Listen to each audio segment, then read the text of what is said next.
Las nuevas tecnologías, la comunicación está muy presente dentro de la vida diaria de cualquier persona y lógicamente también de los medios de comunicación.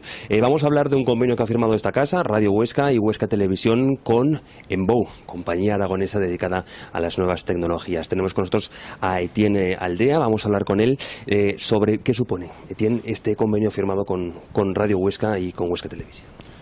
Bueno, pues para Embou supone un motivo de satisfacción la renovación de este convenio que ya se firmó el año pasado. Supone que gracias a nuestra presencia en el entorno rural podamos prestar conexiones necesarias para, digamos, también el trabajo diario de la emisora de Radio Huesca, Huesca Televisión, esa señal que viaja por todo el territorio. Gracias a nuestra red de telecomunicaciones se puede prestar y ellos a su vez, pues como fruto de este intercambio, de este convenio, nos pueden ofrecer unos servicios publicitarios. A nosotros nos parecen los mejores soportes que podemos tener a día de hoy en la provincia de Huesca y digamos que es un acuerdo satisfactorio para ambas partes. Y luego Embou sigue trabajando en el día a día. En la provincia de Huesca en estos momentos, ¿qué planes de futuro tenéis?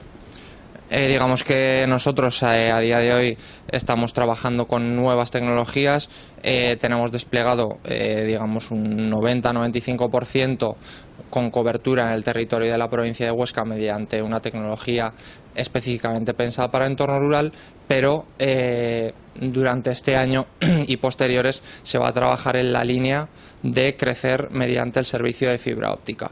Es la tecnología de acceso a Internet más avanzada y se está apostando por ello, es decir, poblaciones como Almudévar, que acabamos de empezar el despliegue, y otras localidades con bastante población dentro de la provincia se van a ver beneficiadas en los próximos meses y años de despliegues por parte de nuestra operadora.